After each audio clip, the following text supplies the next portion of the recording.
The Somerville Homeless Coalition started in 1985. I've only been here for 10 years, but the story I heard when I came, and I think it's a great story, is that people in Somerville didn't realize there was a problem with homelessness until the Red Line was extended out to Alewife in 1984, I think.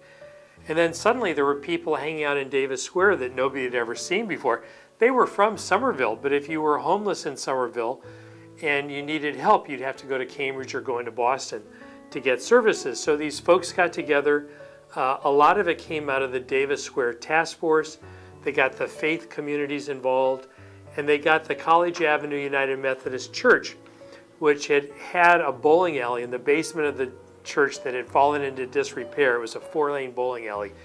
And they got the church to allow this new organization to come in and convert this bowling alley into the city's first shelter.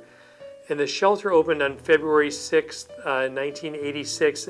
Initially it had 6 beds, then it went to 8 beds, then to 12 beds, and now it has 16 beds, 4 for women and 12 for men. The next year they realized there was also a need for a family shelter, so they got another church in Somerville, the Grace Baptist Church, to let them convert what had been a basketball court into a family shelter. It's also still there. So we have 4 major sites. You know, our administrative office and our case management program are located in the basement of 1 Davis Square. It's that new building that's got a CVS on the first floor and a Boston Sports Club on the second floor. And our entrance is on the side of the building just behind the Boston Sports Club entrance.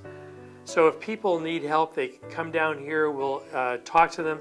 We'll try to see if we can help them. If we can't help them, we'll try to find somebody else that can. We also have a small food pantry here at 1 Davis Square. As I said earlier, our adult shelter is located in the basement of what used to be the College Avenue United Methodist Church. It's now the Holy Bible Baptist Church. It's a new Haitian church that's very vibrant. We're excited that they've allowed us to keep the shelter in their church. In the family shelter, in what used to be a Baptist church, is now the Hispanic Seventh-day Adventist Church.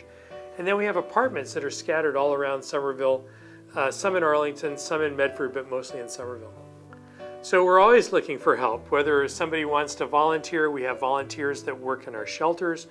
We have volunteers that work in our food kitchen and our food pantry. Last year we had a 42% increase in need at the food pantry. So if somebody wants to do a food drive, especially non-perishable food, we're very grateful for that. And things can be taken down to the main pantry on Franklin Street or brought here to 1 Davis Square. We have people that are able to write a check, people who are able to volunteer. I think that the most important thing, these kinds of issues like hunger and homelessness are things that we can solve if we put our mind to it. So I'm always happy if we can just talk to people and educate them about what these issues are and how we work every day to solve them. If we had enough resources, we could solve the problem in our community. I'm not saying that we're going to immediately be able to solve hunger and homelessness in our country or in the world, but these are manageable problems. It's just a matter of how we divide up our resources. So we're always excited when we can talk to people about our work and try to get them involved in any way that would work for them.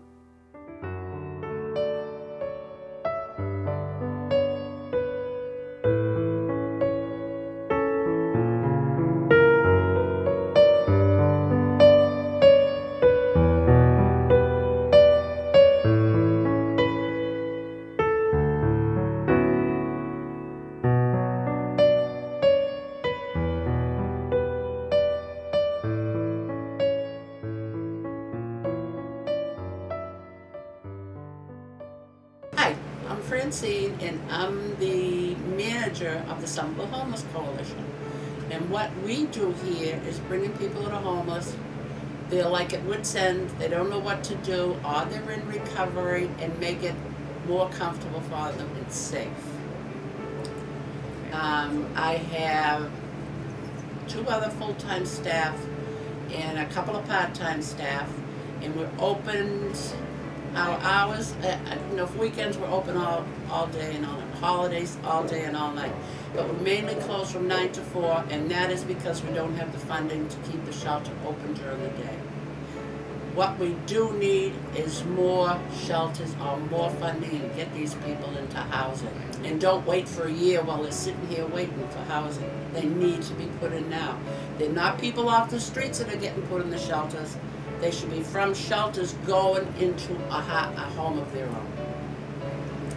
Be more considerate of them. Remember that they're just like you. They don't look like your typical homeless person. You know, if you pick out a homeless person today, it's like a grubby beard, they don't smell too good, and they're begging for money.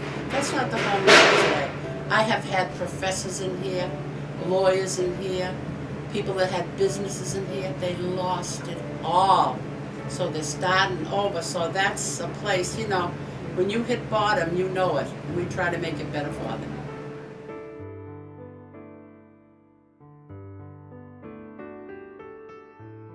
Well, I think that Francine touched on it, and I think it's very important that people understand that we're not far removed from the average person.